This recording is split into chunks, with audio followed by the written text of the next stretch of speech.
Hello everyone. आप शायद news पे देख रहे होंगे कि सेबी ने कुछ बड़ा बदलाव किया है म्यूचुअल फंड में। एग्जैक्टली क्या बदलाव लाए हैं और इसमें आम म्यूचुअल फंड इन्वेस्टर्स को क्या फ़ायदा होगा, हम आज डिस्कस करेंगे।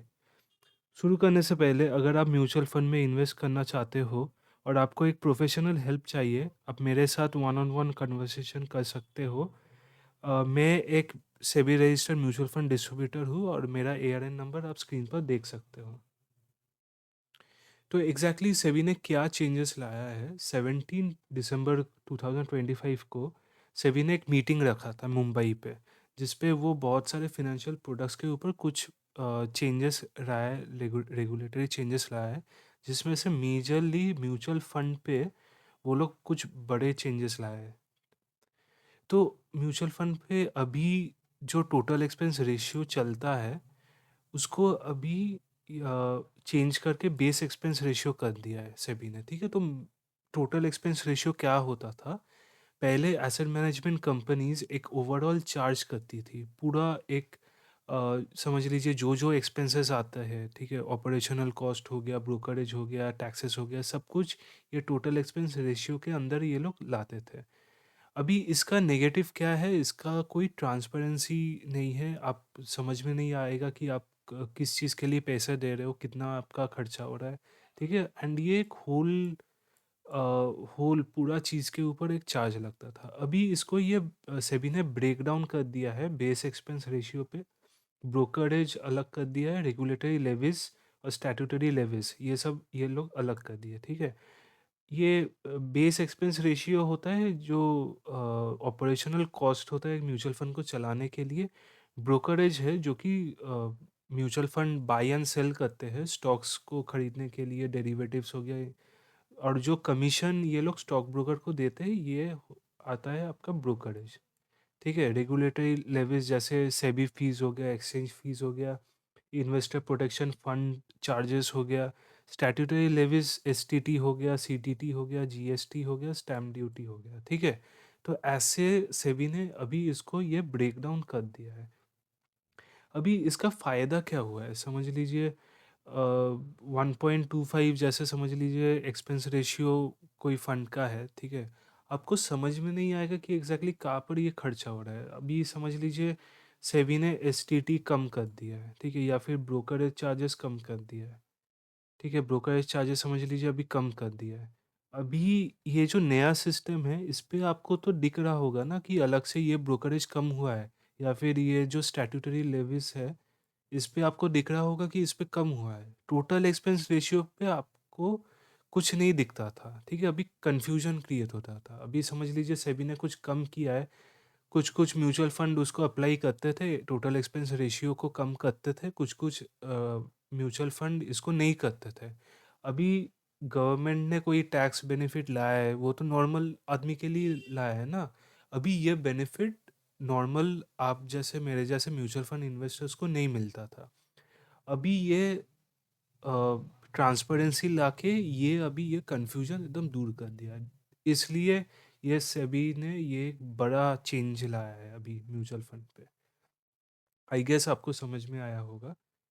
तो पहले जो टोटल एक्सपेंस रेशियो था, अभी ये नया बेस एक्सपेंस रेशियो का लिमिट भी ये लोग रिवाइज किए हैं। ठीक है, तो पहले करेंट जैसे सब कुछ इंक्लूड करके ये जैसे फंड ऑफ फंड्स पे, लिक्विड स्कीम्स पे 1% था। अभी base expense ratio excluding of statutory levies ये 0.90% है। ठीक है, तो ऐसे ही ये एग्जांपल के लिए मैंने लिखा है, ऐसे ही हर एक चीज़ का, ठीक है, जो इक्विटी हो गया, डेट हो गया, सब चीज़ों का बेस एक्सपेंस रेशियो अभी रिवाइज हुआ है। ठीक है, पहले तो टोटल एक्सपेंस रेशियो था, अभी बेस एक्सपेंस रेशियो हो गया है। तो ये जो नया जो चार्जेस होगा, कैपिंग होगा, इसका सेबी ने अभी निकाला है। ठीक है, बट अगर आप देखें प्रॉपरली कि ये जो रिवाइज्ड है ये एक्सक्लूडिंग है। अगर आप इंक्लूड करेंगे स्टैट्यूटरी लेवीज, आप इंक्लूड करेंगे, ये फिर से वो 1% के अराउंड ही हो जाएगा। तो इसमें से जो इन्वेस्टर्स है उन लोगों को कुछ फ़ायदा नहीं होगा। ये जो रिविजन आया है, इसमें से बहुत ज़्यादा कुछ फ़ायदा नहीं होगा। अभी इन्वेस्टर्स को पैसा कहाँ पर सेव होगा? म्यूचुअल फंड का ये म्यूचुअल फंड में ये कहाँ पर सेव होगा, ठीक है? तो 2 तरह के यहाँ पर जो ब्रोकरेज होता था, ठीक है? ये बेस एक्सपेंस रेशियो ब्रोकरेज जो होता था, अभी ब्रोकरेज में 2 टाइप ऑफ ट्रांज़ैक्शन होता है। एक होता है कैश मार्केट ट्रांज़ैक्शन, एक होता है डेरिवेटिव ट्रांज़ैक्शन, ठीक है? कैश मार्केट ट्रांज़ैक्शन वो होता है, समझ लीजिए म्यूचुअल फंड डायरेक्टली रिलायंस का कोई स्टॉक या फिर शेयर उन लोगों ने बाई किया, ठीक है? या फिर कुछ सेल किया, रीबैलेंस कर रहा है अपना पोर्टफोलियो को, ठीक है? तो उस टाइम पे ये कैश मार्केट ट्रांजैक्शन के ऊपर पड़ेगा। अभी समझ लीजिए म्यूचुअल फंड ने फ्यूचर्स एंड ऑप्शंस पे कुछ निवेश किया है, ठीक है? तो उस पे अलग सा ये ब्रोकरेज ये लगता है, ठीक है? ये कैश मार्केट ट्रांजैक्शन पे ब्रोकरेज लगता था और डेरिवेटिव ट्रांजैक्शन पे ये वाला लगता था। अभी इसको ये सेबी ने रिड्यूस कर दिया है, ठीक है? ये आपको डायरेक्टली बेनिफिट मिलेगा। पहले 0.859% लगता था, अभी 0.06% लगेगा और डेरिवेटिव ट्रांज़ैक्शन पे ऑलमोस्ट 0.0189% कम किया है इन लोगों ने। तो ये आप लोगों को बेनिफिट मिलेगा।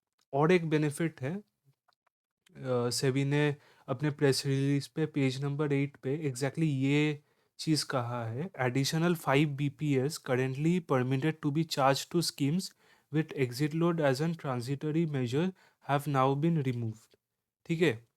तो एग्जैक्टली ये 5 बीपीएस ये जो कि अगर आप कन्वर्ट करेंगे तो 0.05% चार्ज हो रहा है।